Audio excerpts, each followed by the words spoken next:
नमस्कार दोस्तों। आज की जो वीडियो होने वाली है ये होने वाली है एक पीएसयू सेक्टर के म्यूचुअल फंड के रिव्यू के बारे में, जिसका नाम है SBI PSU fund direct growth plan. देखिए, आज की इस वीडियो में हम लोग बात करेंगे कि आखिरकार ये पीएसयू फंड्स क्या होते हैं और पीएसयू सेक्टर्स क्या होते हैं और ये किस तरह के स्टॉक्स में या फिर किस तरह की कंपनीज में ये पैसा लगाते हैं। अगर मैं आपको छोटी सी एक एग्जांपल के तौर पर मैं बताऊं आपको, तो ये एक ऐसा फंड रहा है जिसने अपने सेक्टर में लास्ट 5 साल में बहुत ही अच्छे रिटर्न्स अपने निवेशकों को बना करके दिए हैं। देखिए, पीएसयू सेक्टर जो होते हैं, पीएसयू का मतलब जो होता है, पहले मैं आपको बताता हूं, पीएसयू का मतलब होता है पब्लिक सेक्टर अंडरटेकिंग। देखिए, ये जो फंड होते हैं ये सरकारी कंपनी में अपना पैसा लगाते हैं, या तो वो सरकारी कंपनीज होती है या फिर सरकार का सबसे ज्यादा निवेश उन कंपनीज के अंदर होता है। अगर मैं एग्जांपल के तौर पर आपको बताऊं, जैसे एसबीआई, भारत पेट्रोलियम, गेल, ये इस तरह की कंपनीज हैं जो कि सरकारी कंपनीज हैं या फिर सरकार का ज्यादा निवेश है इन कंपनीज के अंदर। तो इस तरह की कंपनीज में ये पैसा लगाते हैं। तो बेसिकली जब आप इन म्यूचुअल फंड में या फिर इन कंपनीज में निवेश करते हैं तो एक सिक्योरिटी जो होती है वो आपके पैसे की बनी रहती है।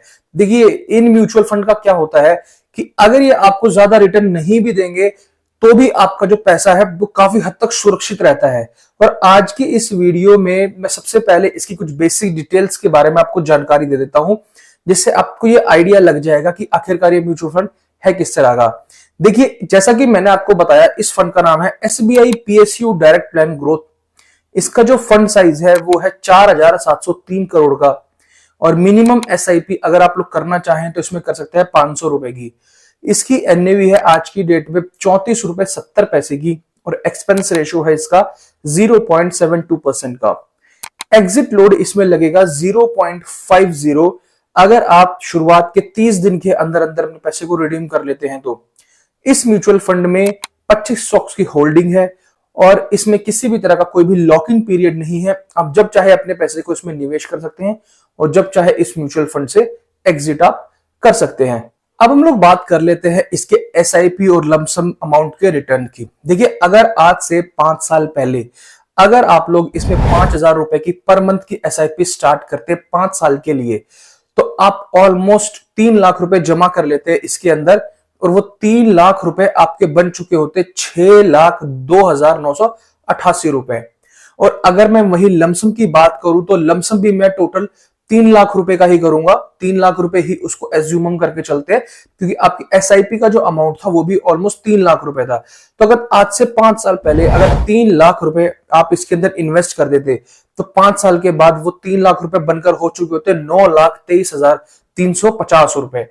तो यहां पर आपको ये भी एक आइडिया मिल जाता है कि अगर आप एसआईपी करते हैं तो आपको कितना रिटर्न मिलता है और आपको लमसम करते हैं तो आपको कितना रिटर्न मिलता है। देखिए दोस्तों, जैसा कि मैंने आपको बताया कि इस म्यूचुअल फंड के अंदर 25 स्टॉक्स हैं। मैं उन 25 में से टॉप 10 स्टॉक्स के बारे में आपको बताता हूं।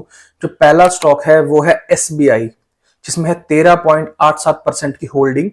फिर आता है पावर ग्रिड जिसमें है 9.44% की। फिर आता है गेल जिसमें है 9.33% की। फिर आता है भारत पेट्रोलियम जिसमें है 6.29% की। फिर आता है भारत इलेक्ट्रॉनिक्स जिसमें 6.29% की। फिर आता है एनटीपीसी जिसमें 5.13% की। फिर आता है एनएमडीसी जिसमें 4.84।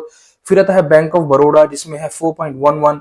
फिर आता है एसबीआई लाइफ इंश्योरेंस जिसमें है 3.92, और लास्ट में आता है जनरल इंश्योरेंस 3.03। तो ये 10 ऐसे स्टॉक्स हैं जिसमें टॉप होल्डिंग्स है इस म्यूचुअल फंड की। दोस्तों, अब हम लोग बात कर लेते हैं सबसे मेन पॉइंट की कि किस तरह के निवेशकों को इसके अंदर इन्वेस्टमेंट करनी चाहिए और किस तरह के निवेशकों को इसे अवॉइड करना चाहिए। देखिए, ये तो एक बहुत क्लियर चीज है कि ये जो फंड है वो सरकारी कंपनीज में अपना पैसा लगाता है। तो बहुत ही क्लियर चीज है कि आपका विजन क्या कहता है सरकारी कंपनीज को लेकर। देखिए, अगर मैं आज से 5 साल पहले की बात करूं या 10 साल पहले की अगर मैं बात करूं, खासतौर पर कोविड के बाद की अगर मैं बात करूं, तो सरकारी कंपनी से बहुत अच्छा बूम किया है।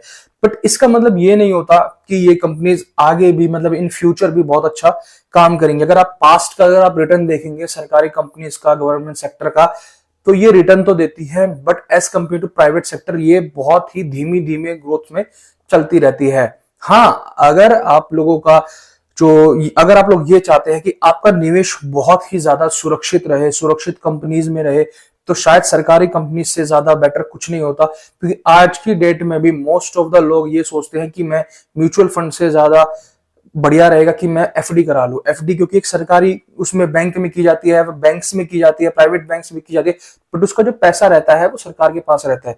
तो उसमें एक लोगों का जो है काफी हद तक एक अंदर से भरोसा बना रहता है। तो इसी तरह से ये है कि अगर आप लोगों का भरोसा सरकारी कंपनीज में है और आपको ऐसा लगता है कि आने वाले टाइम में गवर्नमेंट कंपनी या गवर्नमेंट सेक्टर बहुत अच्छा करने वाला है, तो बेशक से आप इसमें निवेश कर सकते हैं। बट अगर आप लोगों का ट्रस्ट नहीं है या फिर आपको ऐसा लगता है कि शायद जो पास्ट का डाटा रहा है इन कंपनीज का वो शायद फ्यूचर में ना रह पाए, तो आप बेशक से इसको अवॉइड कर सकते हैं।